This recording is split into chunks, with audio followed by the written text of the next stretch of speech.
Hello, and welcome to Brain Health Matters. I'm Kate Kunkel, and this series of courses, programs, and shows just like this are all designed to help you become healthier so your brain can become happier and stronger. This week, one of my favorite topics, we explore the importance of music for a healthier brain with my guest, Kathy Fester. Stay tuned. Brain Health Matters is brought to you by The Musical Brain, Book 3 in the Healthy Brain series. Enjoy the fun and easy practices in this book to improve your memory, sharpen focus, and master your mind with the healing power of music. Available on Amazon everywhere. Hello and welcome. It's Kate Kunkel, and Kathy Fester is my guest this week. Kathy began teaching music when she was just in grade 7 and has been teaching music in the public school system for the past 32 years. Her passion for music advocacy has put her in leadership roles in many associations and inspired her to complete her master's degree from Simon Fraser University to expand on the knowledge of all the arts as they affect the brain. The power of music in our lives is a passion that lives in the heart and mind, and Kathy continues to advocate daily to bring music into the curriculum of our schools to the level of being a core subject, equivalent to reading and writing, rather than a frill. I can't agree more. Welcome, Kathy. Thank you so much for having me today. I'm so excited. This is great to talk about one of my favorite topics, music and the brain. It just doesn't get much better than this. That's for sure. So, Kathy, you started teaching when you were just in grade 7. How did you manage that? Well, I was under the tutelage of my piano teacher. So she said, "Would you like to teach?" And of course, I've been playing school since I can remember. I always played school, always pretending to be the teacher. And so I was under her tutelage. I taught little young kids at grade 7, when I was in grade 7, and started making money at grade 7. And it took me all the way through university, private teaching. And Wow. Of course, I started teaching other things as my education expanded. But the goal was always to teach in schools. So it's a passion of mine. I love, love, love, love what I do. And I could talk about this topic forever. So that's really interesting because I also started teaching music. I guess I was 14 when I started teaching, when I was in high school. And it was just, it was such a natural thing for me to just go ahead and teach what I had learned. I finished the grade 8 curriculum, from the Conservatory of Music. Right. And that was where I started. And like you, I earned a lot of money just teaching music. But do you remember they had this doll, Susie Smart? Well, it was probably before. Anyway, I had a Susie Smart doll. I never cared much for dolls, but I loved that there was a blackboard with it and a little school desk. And I made my little tiny sister sit at the school desk, and I was her teacher. Yeah. So I get what you say about always teaching. It's in our blood somehow, huh? Well, I absolutely. And I think part of it is that I'm a big advocate for constantly learning. Yes. So I call myself a master teacher and learner because I'm always working on myself. I'm always working on myself, learning new things every single day. And you know what? That's a really important thing right there for the brain. We have to keep our brains active. We have to keep learning, right? You have to. You got to keep that juice going up there. That's right. Use it or lose it, right? Yeah, exactly. They actually, one of the things, I can't remember, there was Dr. Amen or one of my other trainings, and they said, retirement is one of the biggest risk factors for developing dementia. Not because you're older, but because you stop using your brain. Exactly. And I've even taken up Sudoku. Is that what you call it? I hate numbers. I hate math. I can't stand it, but I'm doing it. I'm getting better too. Good for you. Now, it's one thing I've never tried. I'm kind of like you. And it's interesting because as musicians, math is supposed to be like really easy for us. Well, we're supposed to be, good musicians tend to be very good at math. I am not one of those cases, but I think there is a correlation there for sure, because it's that problem solving. I'm very good at doing that. But Right. once I do it, it's okay. My husband's a musician as well, and he's a brainiac with math. He likes reading books about math. So Oh I my know there's goodness. a correlation there. It just doesn't fit 100% of the people out there. Right. Well, that's a great segue then into how music does assist with other learning, because you're Mhm. a great advocate for having it in schools. And it just breaks my heart when I see when they cut budgets, it's music. Yeah. But how does it actually assist in learning other things? Well, it's one of those things that it teaches you problem solving. It teaches you the social skills. And of course, I'm talking about doing it in groups. So there's two parts to it. There's the listening to the music, there's the doing the music, and what are you doing with the music? And it all has different parameters on how it fits the brain. So when I'm talking about school music, I'm talking about your choirs and bands and orchestras and all of that kind of stuff, where you're problem solving, working as a team, your self-esteem, learning how to. I know one of the biggest things that really became apparent in the last 3 years post-COVID was the whole self-image and confidence level. So kids were very, very afraid of making, well, they always have been, but are very, very afraid of making mistakes. But by doing your music, you're learning to accept that you learn through making mistakes, and that you develop your skills, your brain skills, and your coordination, your life skills, all through by doing the music and working through those problems. So those are some of the things. It also helps with academic achievement by doing the music and playing an instrument. The research out there, and there's lots of it, the research out there tells us that there's that old adage that music makes you smarter. Well, it kind of does. It makes you a better thinker. I'd like to say it doesn't necessarily make you smarter, a better thinker. If you're truly engaged in making that music, doing that music, your academic marks actually go higher.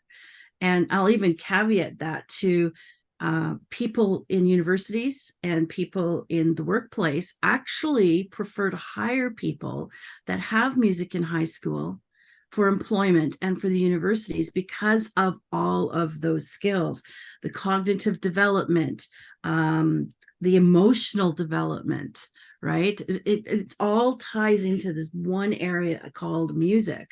So let's take an example. If there's one seat left at your university of choice, and there's two applicants with identical GPAs, they will take that student for that one seat that has music versus the one that has no music.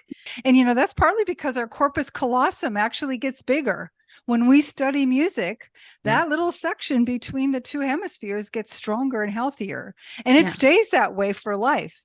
For life, unless there's some other damage to it, to your brain, which but can music happen. will heal that, which we'll get to. Yes, absolutely.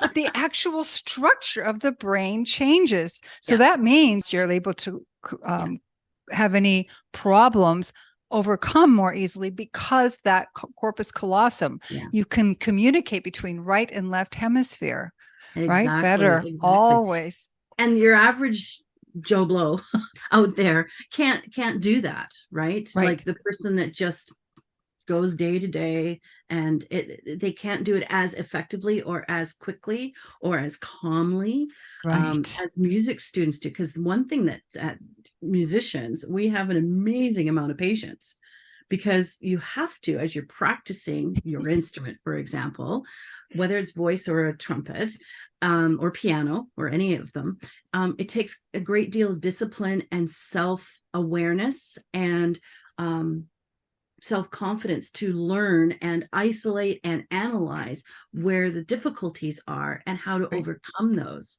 That's right. And that's huge. We've got a poster in our classroom that the British Columbia Music Educators Association put out years ago, and it's a poster saying music education provides excellent or equals excellence or something like that, and it's got a picture of all these people, firemen, policemen, governor general, all of these different professions, doctor, lawyers, with them, and they all with their instrument that they played, Ah, And some cool. still do play, and the correlation between that is understood. Even my own doctor, she plays in a band, plays clarinet in a Cool. band, and she loves it. So it the interesting thing is that myself and you, we talk about this stuff to bring it as a conscious level of awareness, where a lot of kids just go through the motion and have success but don't understand why. Right, so that's when Yes. the brain research comes in, and is so important to understand how does that actually work. And this is a great thing for people who aren't 100% sure. Like it's a financial investment for families too. If you don't have public education in music and a parent wants to do this for their child, a lot of people, it's really hard. I Yeah, know my mom really had to work hard to pay for my music yeah, lessons. It yeah, was a big deal for her. But yeah, when they have a chance to think about the long-term benefits for the child, not just for now, not just to learn to play the piano, because everybody learns to play the piano. It's because it helps your brain, right? yeah, And the yeah. word I was looking for before was cognitive reserve. Reserve, yes. We have more, as when our corpus callosum is thicker, when we have all these other skills of connecting the hemispheres. If something happens to a part of our brain, we have other pathways that the information can get back and forward because we have this cognitive reserve. Our brains have already built new synapses and different ways of getting around things Yeah, physically. Like it's a yeah, physical manifestation of that. And absolutely. and that lasts for your life, right? That's Yeah, for people who are thinking, oh, do we want to do scouts or do we want to do this? I highly recommend music. If you have to yeah, make a choice, yeah, for your child's future, I don't know. I think that's a yeah, good idea. yeah, absolutely. It's interesting. I was talking to a retired colleague of mine the other day, and we were talking about how kids in middle school, because we have middle school, grade 6 Right. through 8, that they're choosing their electives for high school, but they have no idea what's what. Yeah. And it's sort of like Yeah. coming, because their hormones are going, oh, they're crazy, right? You remember being that age. Oh, I yeah. mean, you don't remember anything. There's a reason why education repeats itself. The same curriculum repeats itself over and over again, because the retention is just almost non-existent in middle school. And that doesn't mean don't go to school. No, no, but no. but Yeah. it's all about that development and where they are in stages in life. And the opinion is that everybody going into high school, when you're choosing elective, just should take music, Yeah. because they don't know what it will do for them. They have no Right. understanding of that unless they have a sibling that's gone through. Right. I've taught thousands of students over the years, thousands. And I should add it up one day, but I average 250 to 300 kids a year, A kind of year. thing, right? So it's sort of like, I have students that come in grade 12 that join choir, for example, and they wait till grade 12 because, oh, the voice is scratchy, their voice is still changing. And in grade 9 and 10, 11, it starts settling in. Grade 12, they've got the man voice, and they join choir, and it's like, I wish I had known. They always come back and say, I wish I had started earlier. Same thing with piano. Wow. Kids that quit piano always come back. I wish, my husband's one of them, I wish I had stuck with it. I wish I had Wow. piano, because it's one of those things that you can have for emotional purpose in your adult Yes. life. When you're stressed, you can have it to share with your children. You can have it to share with your soul, with your heart, right? For your brain health, right? Hmm. It's Yeah. I mean, I'll sit at the piano and sing and play and make mistakes all over the place, but I don't care. It makes me feel good. Exactly. I'm that way with my harp. My harp is my heart. Mm, That's where I go when I need my heart to be healed and yeah, just to get away from everything. I sit at my harp and honestly, I have to admit I haven't played a lot lately just because I've been so busy. Life kind yeah, of got in the way. But when I get really stressed or I get really sad, that's the first place I want to go is to my harp. absolutely.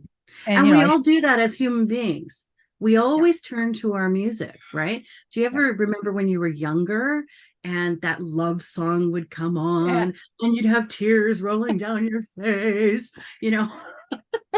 Or there's actually a science behind music, and you can watch out for this when Christmas time comes along and you go shopping. They actually pick a certain tempo of music in the stores that literally make you spend money.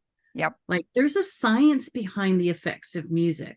So if you flip that, okay, that's the effect of listening to music. Can you imagine the power it has by doing the music? Yeah, right? absolutely. It can change your whole everything about you in just a few minutes, just sitting and playing. Yeah. Speaking of which, well, we've talked about the importance of music in the schools, but activating the brain, you say it activates the brain like no other subject. And you're talking about the research a little bit. Yeah. That's one of the things that fascinates me, that even though we know that's the case, and we know that schools, people that administer schools have to know this. It's crazy to me that they cut out the money for it. Yeah. It's because it's expensive. Yeah, I guess so. Instruments are expensive. It always comes down to the dollar. I wish society would change that. Let's spend money on things that are important. It's a tough one. That's ultimately what happens, but it's interesting. The language has not changed for years, and we've been advocating for decades and decades and decades, and we're still doing it. And somewhere along the line, the language will change. But I was going to bring this up a little later, but I'll bring it up right now. I don't know if you've heard of Anita Collins. No. She's in Australia, and she's Dr. Anita Collins, and this is her latest book. It's called The Music Advantage.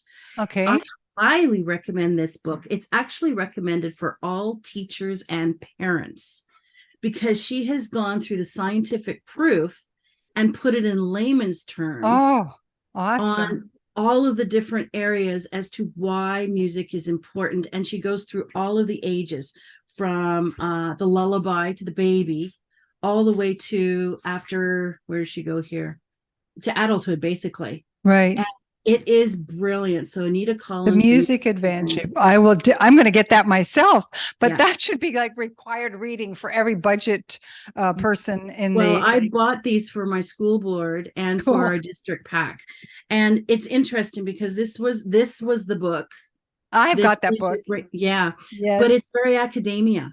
This is Your Brain on Music is what she's showing for those who are listening on the podcast. This is Your Brain on Music by Daniel Levitin. And I have read that book. Yes. And it is very, very deep. It is. Very deep. Yeah. It's not. This is what I based my master's degree was on. Oh, there you go. So, but it was very academia. And I love this one by Anita Collins because it's in everyday language. Right. Everyday language is important. But even to the point where by doing music helps you read better. Yes. She's actually, and I that was a new one on me. I didn't realize there was a correlation on actual reading. Right. That was correlated to the actual music training. And it's all about beats and flow and rhythm of the words, with the same thing with the music. So there's that tie-in. Right. So when I did my master's degree, I did it in fine arts education. And what was very interesting is that year one, I was teaching grade 6-7 classroom at the time. Year one, I taught the traditional teaching way. Year two, my second year of my master's, I taught math and English through dance, drama, art, and music. And then I did my research on those 4 different areas and how that worked. Well, my goodness, I cannot tell you. That integration piece was massively huge. The kids were excited, they were engaged, they were learning all of these different skills. But I will tell you, music was the most powerful one. Truly the most whole learner experience. And years ago, I was teaching in another district, and we took the curriculum of all 4 of those arts, because we've got so many non-specialists in our school system that don't have a Bachelor of Music or a Bachelor of Drama or any of those kinds of things. And they're in a classroom and they're saying, "Yep, well, you got to teach drama. You got to do art." Right? It's sort of like the math teacher. Everyone complains that, the kids coming up don't know how to do their math. Well, it's because they don't have math specialists teaching. Right. And Right. it's not a reality. It never will be a reality that we are the expert in everything as teachers. So we decided as a district, we would narrow that curriculum down to everyday language so that non-specialists could teach it. You know Right. which one we couldn't do? Music. Music. Yeah. It was Yeah. impossible because music is another language. Language. Yeah. Yes, it And is. And the that's what same thing happens in our brain when we learn music as when we learn another language. exactly. Well, and that's what develops the brain because it Right. is a language. Every time you learn a new language, whether it's French or Spanish or German or any of those. I just a friend of mine just learned Russian and Russian and So, Korean. wow, talk about, and there you've got a whole nother alphabet. Oh, Wow. absolutely.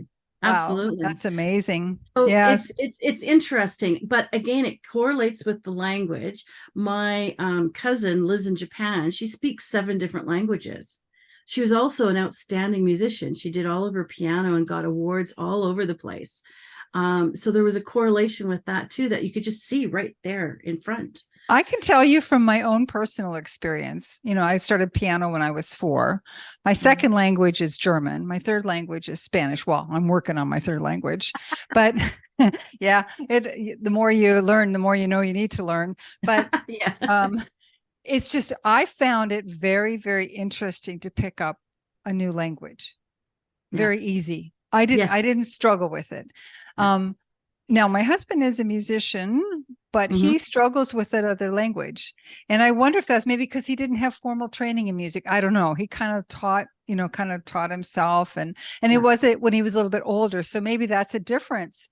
When we start this, when we're really young, our brains have a chance to really form with that skill already in them. Yeah, exactly. Well, So and it's go ahead. I was just going to say, so then it makes sense then that all the cognitive reserve, all of the other benefits. Now we still get some benefits of learning music when we're older. I always say to people, just because you didn't do it as a kid doesn't mean it's not going to help you now. You're still going to get the benefits, but it seems to be really entrenched when you do it so young. Yeah, absolutely. There's a reason why I have kids at school that take everything, whether they're getting marks or not. Because I've instilled the love of music making and the learning. I think I'm the only teacher I know that allows kids to learn a second instrument or a third instrument or a fourth instrument, and they join every single ensemble they possibly can. It's crazy. Keeps me busy because they don't get marked for it, but it's like it's the wheel that keeps going, but they understand the benefits of all of this. Just having fun. Yeah, and they're just having fun. I think that's a big thing that people don't also, with music education. Yes, it's good for your brain. It's good for all those skills, but it's fun. It's a social connection. It's a social connection. We need that. That's as important for our brains as all the other stuff. Yeah. Especially post-COVID. Absolutely. It's kind of scary. I did I think I was telling you once before, but I did a kindness board, and because I noticed that the kids right now post-COVID are 3 years behind in their executive functioning, and that they don't have that ability to problem solve, and they're very much the younger kids are all I and me. There's no we and us in their language. And I noticed that my kids were not being kind to each other. This is about 2 years ago, a year and a half ago. They weren't being nice to each other. They were making judgments. They're calling each other, not bad names, but just sort of just not being nice, not responding correctly, in my view, because in order to have a good community, you have to have a safe place to be. And that's what I offer. And I really work on that. I'm not so much be the best performers in the world. It's all about that community and that safe environment. And so I did a kindness board where the kids had to say something kind about another person. Well, my goodness, long story short, these kids are so tight. They love each other. Some have graduated and they're still in touch. And it's that social connection that they made with one another that is lifelong, right? And that comes along for seniors too. So, seniors, let's talk about that a little bit and how music helps the brain. There is research out there that if you have a stroke, for example, and if you are actually advised to sing in a choir. Yes. Oh, yeah, After a because you can learn stroke. to speak better again. Exactly. It's not just that, but what happens is the damaged part of the brain from the stroke gets compensated by the healthy part of the brain, and it's the other hemisphere quite often will help that other hemisphere. It may not fix it, but will compensate and do the skills. So people learn how to walk and write and talk and speak, all of those, whatever the symptoms are from the stroke, result of the stroke, you heal faster. Yes. Yes. Music heals, man. It Yes. heals. Well, there was a very famous case when I lived in the U.S. I think she was from Arizona, a senator who was shot in the head, and she could not speak. It had destroyed that part of her brain. But what they did is they taught her to sing. She could sing, and so that was how she learned to speak again. Even though that part of her brain had basically been shot out, she could speak again because the therapist had her singing. Yeah. Isn't that, I mean, to me, that is just right there. That tells you really all you need to know about the power. Oh, absolutely. Well, my sister's, she has her Bachelor of Music Therapy. It runs in the family, the love of music. I'm sorry. That's good. My sister and I are both crazy about it. But she did her practicum at Children's Hospital, and she went in with her guitar and sang to a young child that was in a coma.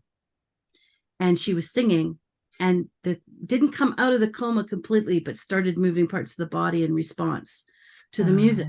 And it was the same thing with my grandmother. She had Alzheimer's, unfortunately, for a long time because she was so darn healthy. But she was basically a vegetable in a wheelchair for 15 years. It was a long. Wow. But my sister would go in with her guitar and sing to her. It was the only thing she would respond. She'd actually lift her head up and respond. And when my dad on his deathbed, literally, my sister and I came in with our guitars and sang to him, and he responded as well. Like the power of music is so profound. And I think that's where the difficulty comes in, is that it's not necessarily something you see. Yeah. Right. It's invisible. Right. Until you see a result like that. But those are powerful results, right? Oh, yeah. I have a cool story like that, too. My mom, who really wasn't that much into music, even though she made darn sure that we took music lessons, she understood that it was important, but she wasn't really someone to have the radio on all the time or anything like that. So when she was in the nursing home, I would try to get her to come, like they would have little things in the common room, like music. Yeah. But this one time I was there at Christmas and they had a sing along, and I said, Mama, I'd really like to go. And that was the only way she would go, is if she thought she was making me happy. Right. So she'd come along, and we were there about 10 minutes, and she started singing along to the songs. Oh, beautiful. Yeah, and she had never, and the entertainment director there was shocked because Mom never ever responded to anything like that. But because we were there together, and it was Rudolph the Red-Nosed Reindeer or Frosty, something like that, and she started singing along, and she had been basically non-communicative up until then. It puts a smile in the heart. Yes. Right. Oh, I love that. A smile in the heart. Yes. Well, absolutely. Because how can you not smile when you're listening to music, or when you accomplish something great when you're playing? Right. With seniors, I think it's so important. And I work with mental health at the low end and senior care at the high end in terms of my advocacy, along with music. And along with, for seniors, the memory and cognitive function is massively important to keep going. And we talked about that. Their physical health, they may not be able to run the marathon, but that whole breathing deeply to play or sing, it's physical health. And it's from your toes to the top of your head. And here in our country, or our province, I think it's across the country, but certainly in our province, kids have to have a physical ed point into their system. Well, my music classes equate to that, because they're physically active. If they're doing it properly, they are physically active for that physical health. So they get their points to graduate. Right. Cool. the emotional health. It is Oh, yeah. massive, right? Yeah. I love that. A smile in the heart. I just made that up. But Hey, but it it reduces reduces their stress stress and and their their depression. anxiety and Yeah. anxiety. Yeah. Yes. I wanted to go about the physical movement. We do a drum circle. Oh, There's a nice. and with the seniors, it is so much fun Yeah. because it's getting them moving. It's really getting them moving, and they just feed off each other. Oh, yeah. Well, the drumming creates this energy, the Yes. electric energy that you can't ignore. Right. And it gets your body engaged in it. Oh, it's really special. I love doing drum circles. Yeah, it's Yeah, awesome. it's and I'm a vibroacoustic therapist, so I use sound through a system, so you actually feel the sound. You don't necessarily Mhm. hear it, music or anything. It's frequencies, and I try to explain to people why it's so powerful. And I've come to the conclusion that it's because our first sense as humans is our mother's heartbeat. We hear her digestive process. We may even hear rumbles from outside, and that's why I think it's so important to have a calm atmosphere when you're having a baby, when you're going to have a Oh, yeah. baby. But that is what we first sense. It's our first sense. So, Mm. and it's also like the last thing to go. When we go, it's music that's the last thing to lose from our Yeah. brains. Yeah. Which is exactly why my sister and I played guitar and sang to dad. We had such a good time. And here's my father passing away on the bed, right? My sister and I are laughing hysterically because we didn't know what we were doing. We're looking on our phones for the words because it's been so long since we sang these songs. And because we're trying to remember all the car songs we used to sing in the car with mom, Mom. when we were traveling, right? Oh my goodness. So much fun. But think of your dad's passing that way, though, with joy. That Yeah. was a joy. It Yeah. wasn't like a moaning and carrying on. It was Yeah. to send him off with joy and Yeah, music. exactly. Yeah, exactly. And I think the other Wow. important thing for seniors too, especially, is the whole social connection. How Yeah. many seniors do you know that are alone? Oh, Right. And I'm so thrilled that in many communities there are community choirs. yes. They do the singing in the care homes. They do the singing in community centers and rec centers and so forth. And it's so important that if there are any people listening or watching, that if you've got a senior in your life, encourage them to go sing in a choir. Right. Playing piano by yourself isn't enough. Yeah. Right. It's really Yeah. getting out there and being with people. It's so important Yeah. because we are social beings. Yes. Right? Oh, absolutely. We need to be with other humans. It's one of the risk factors for dementia itself, of Yeah. developing it, if it is not having enough human contact. Yeah. Yeah. Exactly. Yeah. Exactly. Kathy, this has just been so much fun. You are just such a wealth. Is there anything else before we close that you think would really help people get into music more? To get into music. To play it Yeah. or to encourage Just, their children? yeah. Just, first of all, parents, advocate with your principals at school. Yes. Right. Make sure that music's happening K through 12. It happens. It's funny. There's a little sideline. It's really funny how we are encouraged to play music and do music in preschool and in their toddler years and in babies, the whole thing, having music playing when they're babies, even in the womb kind of thing. And then they hit school and it's a hit and miss. And I've never quite figured out why it's hit and miss. And then you become an adult. And it's like, oh, join a choir, join a band, take some lessons, all that kind of stuff. I don't understand why that continuity doesn't go. So parents with kids, my advice, just get onto the pack, support, do whatever you can to make sure music is in your schools, and preferably taught by specialists that are actually trained to teach music. That's a whole other conversation. Yeah. To doing music, pick up an instrument and learn. I love the fact that you play harp. I've always wanted to learn to play harp. I've never done it. Maybe I should do that in retirement, which is coming soon. Maybe I'll get yourself a little folk harp. I was 32 when I took up the harp. There you go. Yeah. There's another point. It's never too late to learn. No. Right. And it truly is another language. I have staff members that come down and participate in class Yep. to learn an instrument. That's great. That's right? great. So it's a really cool development, soul, heart-giving craft. Let's put it that way. Yeah. And I think one of the things I like to always say to people, I taught only adults for the harp. I taught harp for many years. And they would say, I don't know if I can do it. And I said, yes, you can do it. Everybody can do it. Yeah. You don't have to, perform. You don't have to do it for anybody but you. Yeah. And it's only to make you happy and to make your brain work. That's what matters. And just your heart. Like, I love what you said about the heart. It is a language that only you need to understand for you when you're an adult, and it's just for you. Who cares what you sound? Sing in the shower. Heck, I don't have a great singing voice, but I sing in the shower. I sing in the car. I sing on the beach, wherever, humming is another thing. Yeah. It's really powerful, and it's good to stimulate the vagus nerve. It's good for so many things, but you don't have to be an expert hum. You don't have to, it's something intuitive and very healthy for you. And it just gets you in the mood. Once you start humming, then you might start singing, and then I'd like to play the guitar to go along with my singing. Absolutely. Yeah, absolutely. No, bang on. It's I walk into work in the morning and I'm quite often humming or singing a tune. And sometimes I'm just making it up. And it's like, oh, you're in a good mood. Well, why not? It's my response. Why not? Why do we have to be in a bad mood? It lifts you up. It lifts you up. And we need to be lifted up in today's society more than ever.